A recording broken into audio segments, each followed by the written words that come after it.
Now, as promised, I did say that I was going to talk about Andrew Lownie's The Traitor King.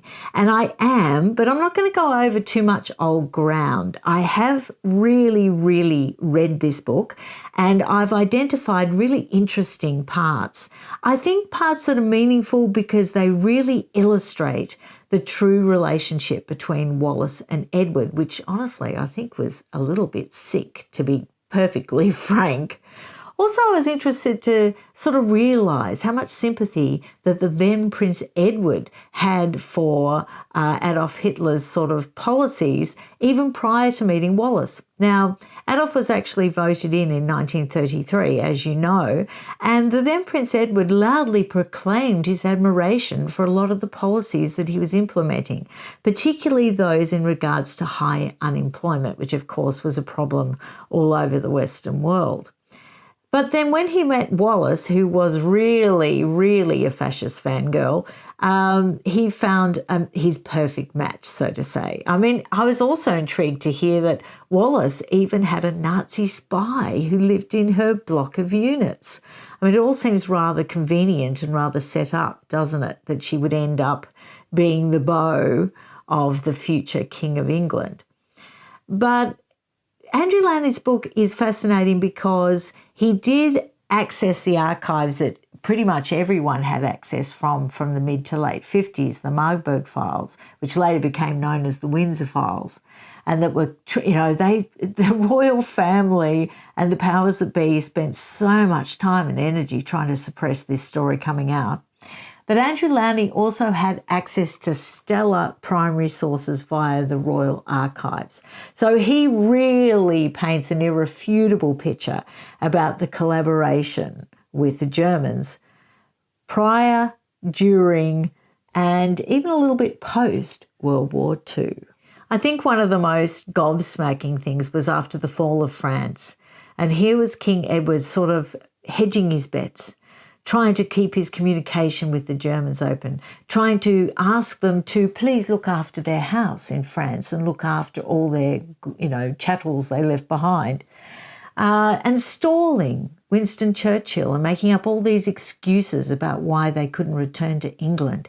And Churchill, while he was, having to focus on, their nation surviving, having to deal with this petulant, silly man, and in the end, having to threaten him pretty much with court-martial if he didn't hightail it back to the UK and, of course, subsequently take up his position as governor in the Bahamas.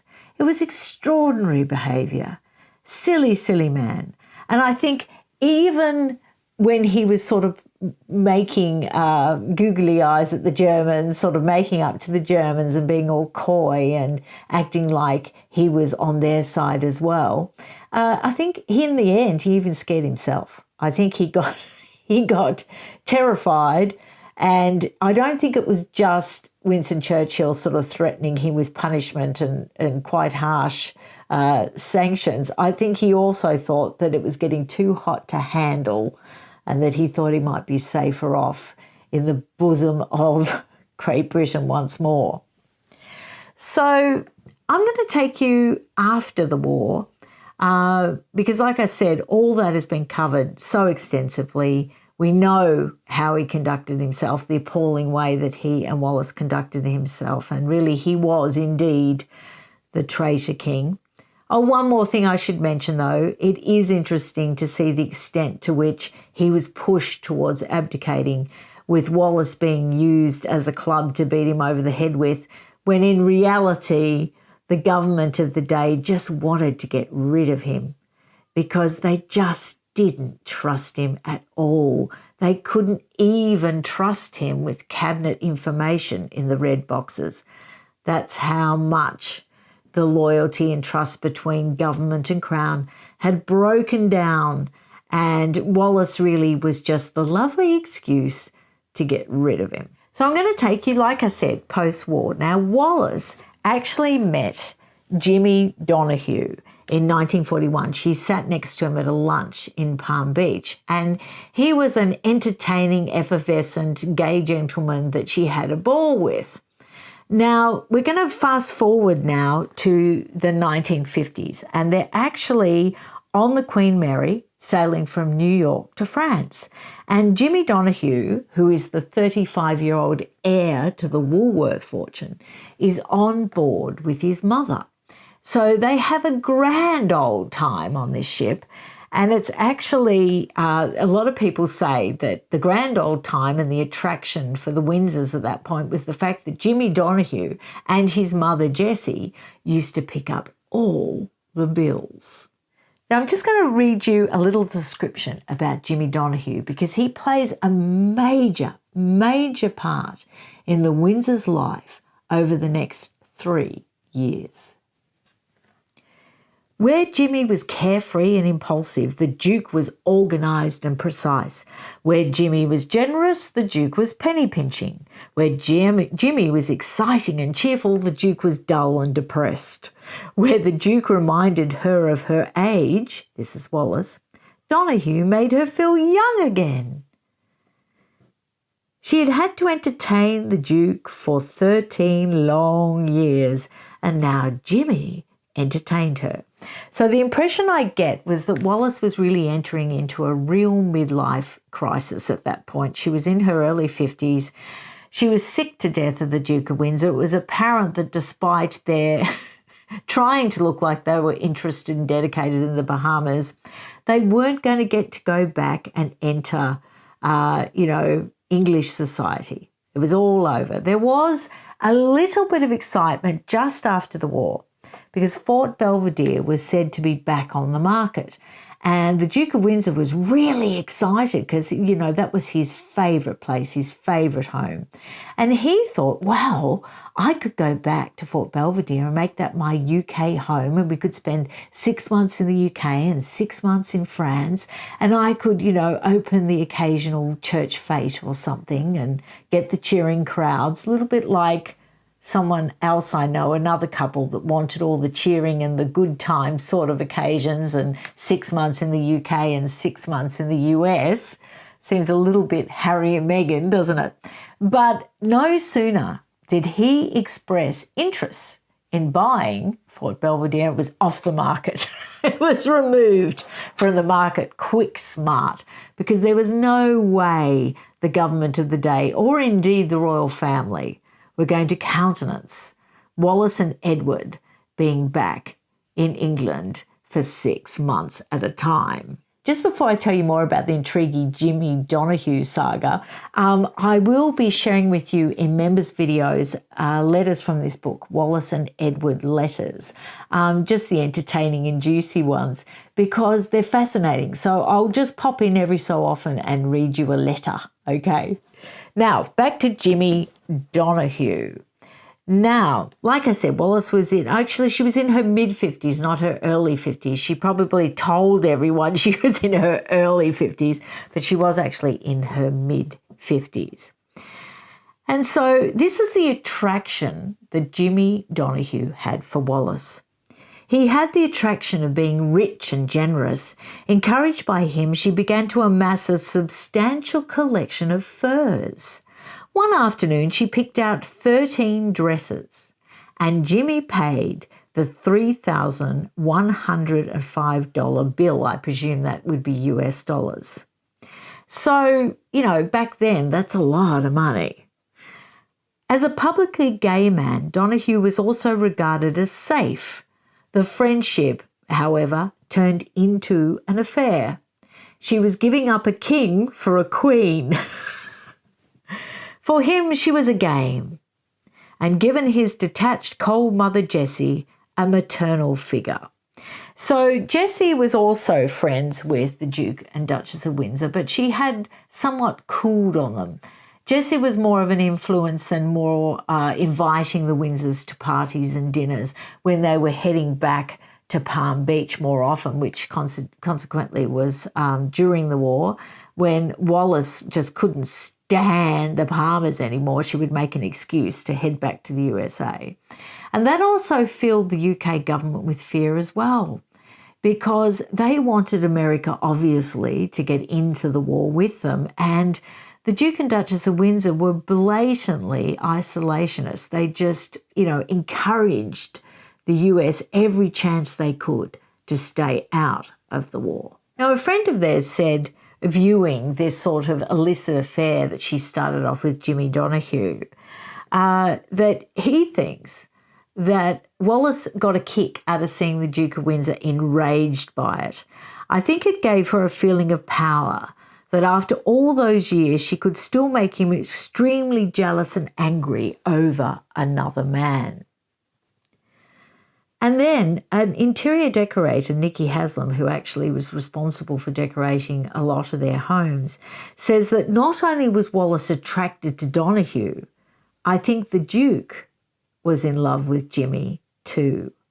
And many people said that who knew the couple during this period. Noel Coward alluded to it. And also it is interesting that later on it came out that it is thought that the Duke of Windsor actually had an affair with Fruity Metcalfe, the equerry who was his great friend and actually went to their wedding in France. And it's also interesting that their friendship broke down because poor old Fruity Metcalfe, who was with the Duke of Windsor in France, Wallis had already fled to the south of France, he was left behind. The Duke of Windsor gave no warning and fled off to join the Duchess, after the fall of France, and basically left poor old Fruity Metcalfe to find his own way home. Now, later on it came out that it was thought that they did actually have an affair. And as we know, Andrew Lownie has also pointed out that Lord Louis Mountbatten had bisexual affairs as well. So, I think it was fairly prevalent. It is interesting that the Duke of Windsor was, really homophobic in public. I guess if he had sort of Nazi party sympathies, he would need to be, because we all know what they did to homosexuals in the concentration camps, etc. So, he was publicly very damning of anyone that was gay and, he's quite sort of rude and sneery, yet enjoyed their company, it seems, in private. This is what Noel Coward had to say about Jimmy Donahue. I like Jimmy, Noel Coward told Truman Capote of Jimmy Donahue. He's an insane camp, but fun. And I like the Duchess. She is the fag hag to end all fag hags. That's not very nice, is it? That makes her all the more likeable. The Duke, however, well, he pretends not to hate me. He does, though, because I'm queer. And he's queer, but unlike him, I don't pretend. So this was, in People in the Know, it was a menage a trois. But basically, it was mainly Wallis that had the deep and passionate affair with Jimmy Donahue. Now, there are sort of two trains of thought. Some say that it was a sexual relationship. Some say that it was just a great and intimate friendship. And some say it's sort of wavered between the two. So I guess we'll never know. But it certainly seems to indicate that it was a sexual relationship and one where they delighted in humiliating the Duke of Windsor.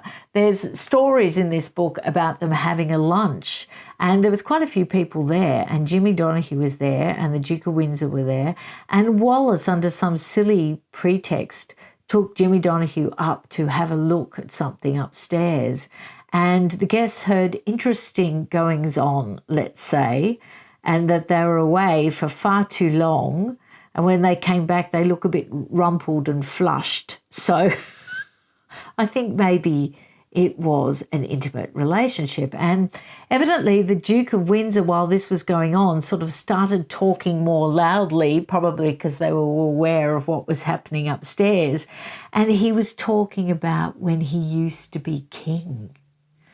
Oh, very humiliating, very humiliating. And yet all through the book you get the impression that the Duke of Windsor he sort of enjoyed being humiliated by Wallis. He used to say sort of quite cringy things like, so am I going to go to bed in tears tonight? and he'd put on this sort of baby voice. So, I wouldn't say it was what you would deem a normal, healthy relationship. So this all came to a head when Wallis actually headed back to New York with Jimmy Donahue. And the Duke was actually working on his memoir at the time. I see there's a lot around YouTube at the moment about his memoir. I don't know how accurate his memoir really is. I mean, it's basically a love letter to Wallis. And this affair with Jimmy Donahue was going on when he was writing that book with the ghostwriter Murphy. So, I think he was trying to sort of get her back. But there's a little snippet about his distress. Alone back in Paris, the Duke could not concentrate. For 2 weeks, he would ring Wallis both at bedtime and first thing in the morning. But whenever he called, the Duchess's maid was unable to say where she was. So then some press clippings were sent to him where basically showed that Wallis, often tight, often drunk, running around to restaurants in New York City and, basically making a fool of herself with this Jimmy Donahue. So the Duke abandoned the book and decided to go to New York, and Murphy, keen to keep him working on the book, went with him on the ship.